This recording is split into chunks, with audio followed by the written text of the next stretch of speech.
بسم اللہ الرحمن الرحیم۔ پیارے دوستو، اللہ تبارک و تعالیٰ قرآن پاک کی سورہ العمران میں ارشاد فرماتا ہے، اور بے شک اللہ تبارک و تعالیٰ کا پہلا گھر جو لوگوں کے لیے مقرر کیا گیا وہ مکہ میں ہے، جو ساری دنیا کے لیے برکت والا اور ہدایت والا ہے۔ پیارے دوستو، کیا آپ جانتے ہیں کہ دنیا میں سب سے پہلے اللہ تبارک و تعالیٰ نے اپنے گھر خانہ کعبہ کو کس طرح اور کب بنایا؟ کیا یہ سچ ہے کہ اللہ تبارک و تعالیٰ نے خانہ کعبہ کو پیدا کیا؟ اور خانہ کعبہ کی تعمیر سب سے پہلے کس نے کی؟ یعنی خانہ کعبہ کو سب سے پہلے کس نے بنایا؟ اور خانہ کعبہ کا حج اور طواف کرنے والے سب سے پہلے کون لوگ تھے؟ اور ابھی جو کعبہ شریف ہے اس کو تعمیر یعنی بنائے ہوئے کتنے سو سال ہو گئے؟ اور خانہ کعبہ کو اب تک کتنی بار تعمیر کیا جا چکا ہے یعنی بنایا جا چکا ہے؟ اور خانہ کعبہ کا رہسیمئی اتہاس کیا ہے؟ پیارے دوستو، ان سارے سوالوں کے جواب ہم آپ کو قرآن اور حدیث کی روشنی میں بتائیں گے، اس لیے آپ سے ریکویسٹ کرتے ہیں کہ ہماری اس ویڈیو کو پورا ضرور دیکھیں۔ پیارے دوستو، خانہ کعبہ ایسی مقدس جگہ ہے جس کو دیکھنے کے لیے ہر مسلمان تڑپتا ہے اور جس کا طواف کرنے کے لیے ہر مسلمان کا دل ترستا ہے۔ پیارے دوستو، ابھی کا جو خانہ کعبہ ہے وہ 404 سال پرانا ہے۔ خانہ کعبہ کو اب تک 10 بار بنایا جا چکا ہے۔ پیارے دوستو، خانہ کعبہ کی سب سے پہلی تعمیر حضرت آدم علیہ السلام کی پیدائش سے 2000 سال پہلے ہوئی، اور خانہ کعبہ کو سب سے پہلے اللہ تعالیٰ کے حکم سے فرشتوں نے بنایا۔ جس طرح کی تفسیر کی کتاب قرطبی میں لکھا ہے کہ جب اللہ تبارک و تعالیٰ نے فرشتوں سے کہا کہ انسان تو پیدائش کے بعد زمین پر جھگڑا فساد کرے گا اور بہت خون خرابہ ہوگا، جس پر اللہ پاک نے فرمایا کہ جو کچھ میں جانتا ہوں وہ تم نہیں جانتے۔ فرشتے یہ سوچنے لگے کہ اللہ تبارک و تعالیٰ ہم سے ناراض ہو گیا ہے۔ اس وقت فرشتے اللہ تبارک و تعالیٰ کو راضی کرنے کے لیے اللہ تبارک و تعالیٰ کے عرش کے نیچے طواف کرنے لگے اور اللہ پاک کی تسبیح بیان کرنے لگے، تو اللہ تبارک و تعالیٰ نے ان پر رحمت نازل فرمائی اور اپنے عرش کے نیچے خوبصورت اور حسن جمال والا گھر تعمیر کیا، جو زبرجست کے 4 کھمبوں پر بنا ہوا تھا، اور یہ گھر فرشتوں کے بیچ بیت المعمور کے نام سے جانا گیا۔ جس طرح کی اللہ تبارک و تعالیٰ سورہ طور میں بیت المعمور کا ذکر فرماتا ہے۔ پیارے دوستو، بیت المعمور فرشتوں کا کعبہ ہے، اور یہ 7ویں آسمان میں فرش کے سامنے کعبہ شریف کے بالکل اوپر پر ہے۔ فرشتوں کے بیچ بیت المعمور کی ایک ایسی اہمیت ہے جیسے زمین پر کعبہ شریف کی اہمیت ہے۔ یہ آسمان والوں کا قبلہ ہے، اور ہر روز 70,000 فرشتے اس کا طواف کرتے ہیں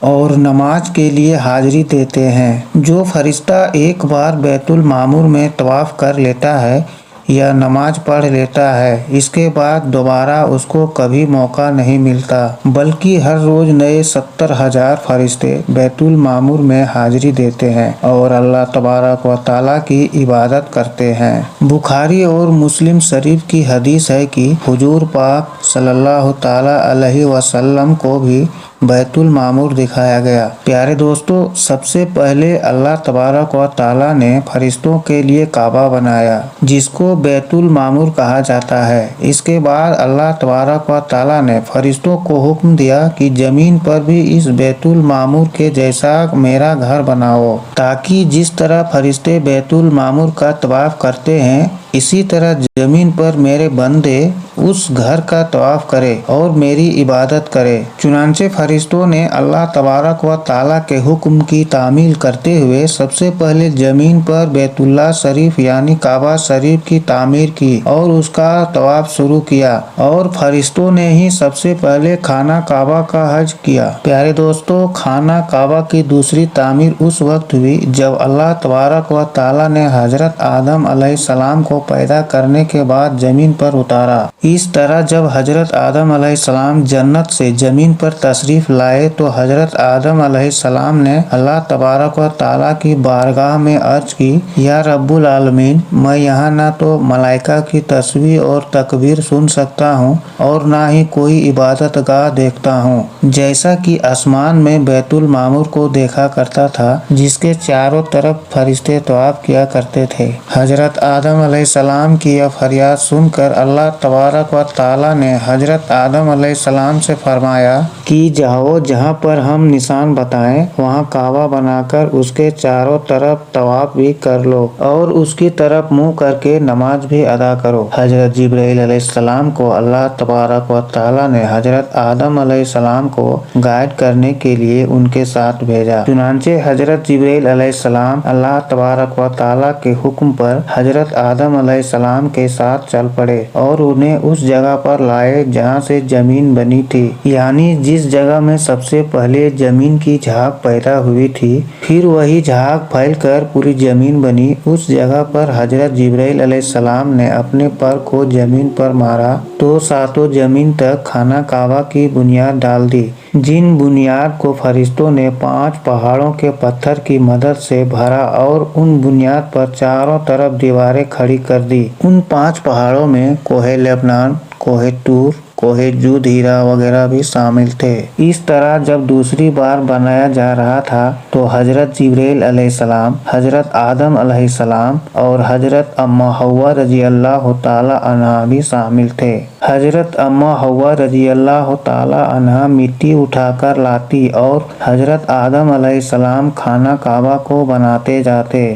جب خانہ کعبہ کی تعمیر کا کام پورا ہو گیا تو پھر اللہ تبارک و تعالیٰ نے حضرت آدم علیہ السلام کو طواف کرنے کا حکم دیا اور ساتھ ہی فرمایا کہ آپ پہلے انسان ہیں اور یہ پہلا گھر ہے کہ حضرت آدم علیہ السلام خانہ کعبہ کی طرف منہ کر کے نماز ادا کیا کرتے اور اللہ تبارک و تعالیٰ کی عبادت میں لگے رہتے۔ خانہ کعبہ کو تیسری بار کس نے بنایا؟ تو پیارے دوستو، آدم علیہ السلام کے بنانے کے بعد وقت کے ساتھ ساتھ خانہ کعبہ کی دیواریں بھی کمزور ہونے لگی تو حضرت آدم علیہ السلام کے بیٹے حضرت سیس علیہ السلام نے مٹی اور پتھر سے خانہ کعبہ کو تیسری بار بنایا، جبکہ کچھ مفسرین کا کہنا ہے کہ حضرت سیس علیہ السلام نے صرف خانہ کعبہ کی مرمت کا کام کیا، اس کی تعمیر نہیں کی۔ پیارے دوستو، اب بات کرتے ہیں خانہ کعبہ کو چوتھی بار کس نے بنایا۔ تو دوستو، خانہ کعبہ کو چوتھی بار اس وقت بنایا گیا جب اللہ تبارک و تعالیٰ نے حضرت نوح علیہ السلام کی قوم پر طوفان کا عذاب بھیجا۔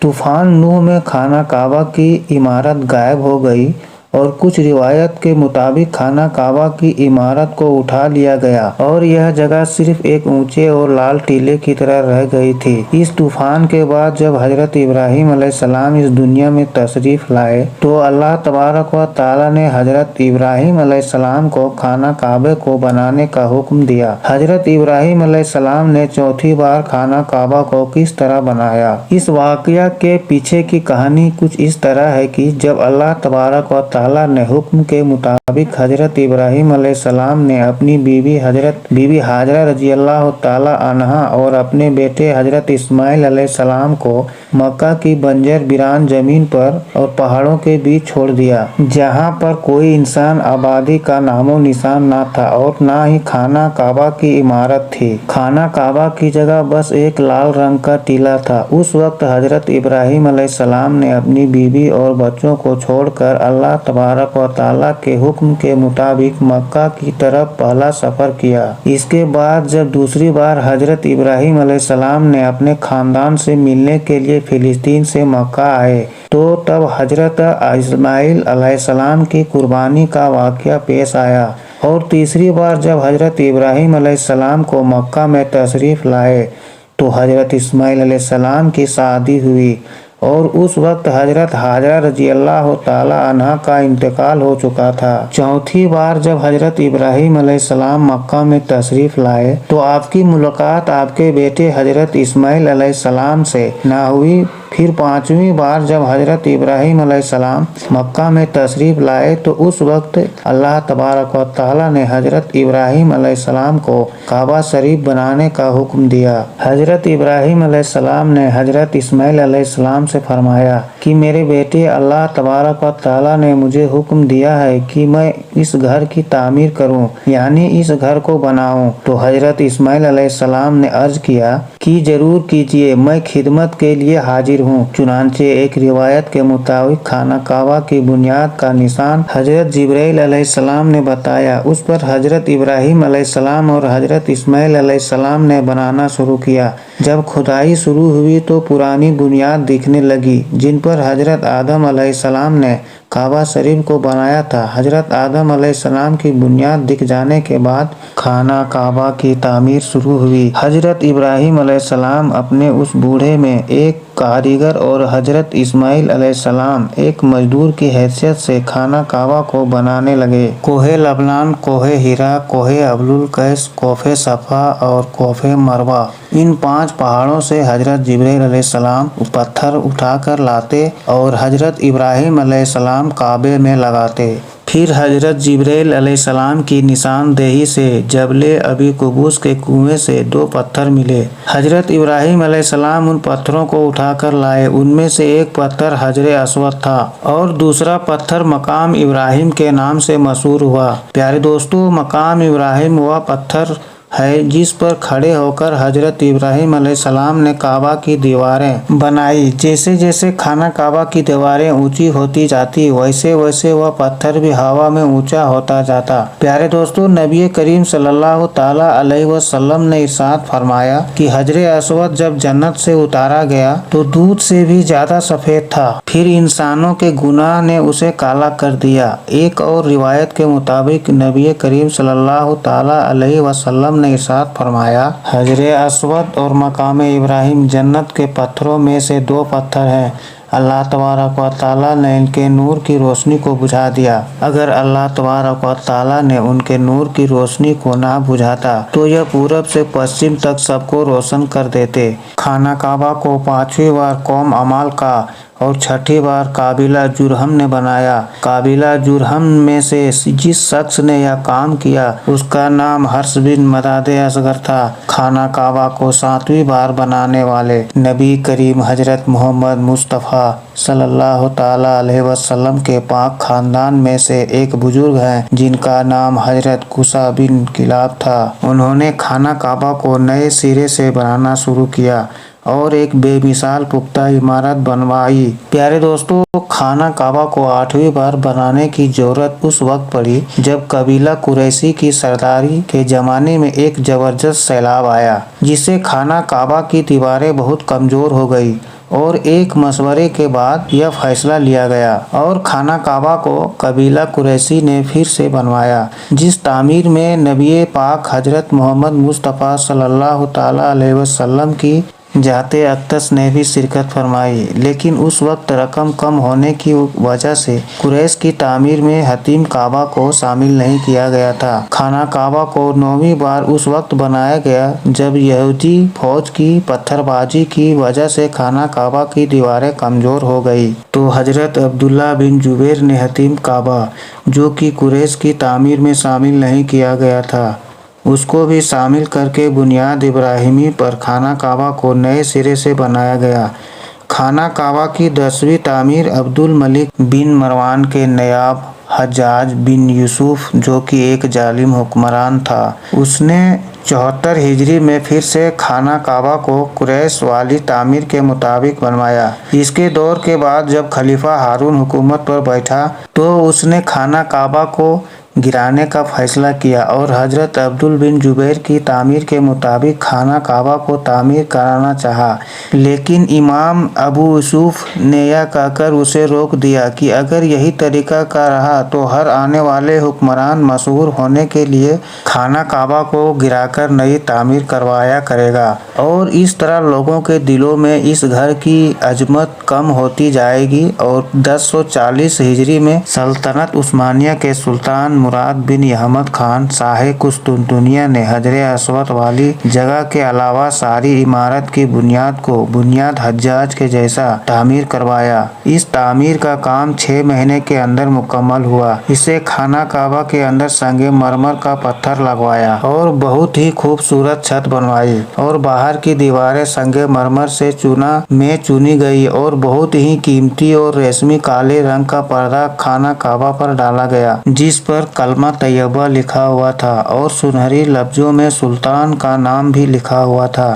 اس طرح سلطنت عثمانیہ کی تعمیر کے بعد شاہ فہد بن عبد العزیز نے سن 1417 میں کعبہ شریف کو نئے سرے سے بنوانے کا کام شروع کیا اور ابھی جو خانہ کعبہ ہے وہ کم و بیش 404 سال پرانی ہے، کیونکہ یہ عمارت 1040 ہجری میں بنی اور اب 1443 ہجری ہے۔ اللہ تبارک و تعالیٰ سے دعا ہے کہ اللہ تبارک و تعالیٰ اپنے بیت اللہ شریف کی بار بار زیارت نصیب فرمائے اور حج بیت اللہ کی شہادت نصیب فرمائے۔